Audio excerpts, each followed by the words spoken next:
ഒരു ക്ഷേത്രത്തിലിരിക്കുന്ന എപ്പോഴും ഓർക്കുക നമ്മളെപ്പോലെ ഒരാളാണ്. ആ ആൾക്ക് വേദനിക്കും, ആ ആൾ സന്തോഷിക്കും, ആ ആളെ പ്രീതിപ്പെടുത്തുന്ന നമ്മുടെ ചുമതലയാണ്. ആ ആൾക്കും ബാധകളുണ്ടാവും, ആ ആൾക്ക് ശത്രുക്കളുണ്ടാവും, ആ ആൾക്ക് ശാപങ്ങളുണ്ടാവും, അതേപോലെ അനുഗ്രഹം ഉണ്ടാവും.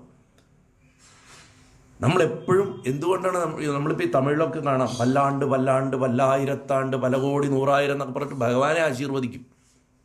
എന്തിനാ ഭഗവാനെ ആശീർവദിക്കുന്നത്? ആ ക്ഷേത്രമൂർത്തിയെ നമ്മൾ ആശീർവദിച്ചാൽ അതിന് കിട്ടുമത്.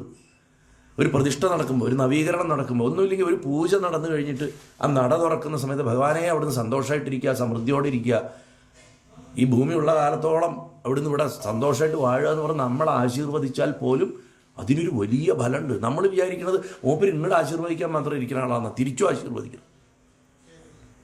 ഇപ്പോൾ നമ്മൾ ഭഗവാനെ ഉണ്ണിയായിട്ട് കാണുമ്പോൾ നമ്മുടെ മക്കളെ നമ്മൾ അനുഗ്രഹിക്കില്ലേ?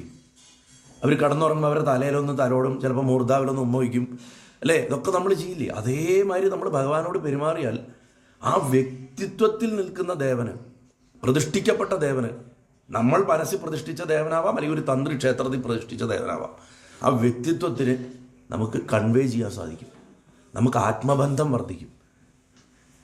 അങ്ങനെ ആ ബന്ധം വളർത്തി വളർത്തി കൊണ്ടുവന്നിട്ടാണ് നമ്മളിതിനെ കോസ്മിക് തലത്തിലേക്ക് കൊണ്ടുവരേണ്ടത്.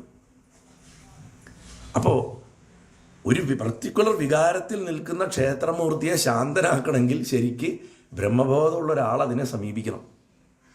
ഇല്ലെങ്കിൽ അതിന് കിട്ടില്ല എന്നുള്ളൊരു വലിയ പാഠം ഈ നരസിംഹത്തിൻ്റെയും പ്രഹ്ലാദൻ്റെയും ആ തമ്മിലുള്ള സംഭാഷണം തുടങ്ങുന്നതിന് മുമ്പുള്ള ഭാഗത്ത് വരുന്നുണ്ട്.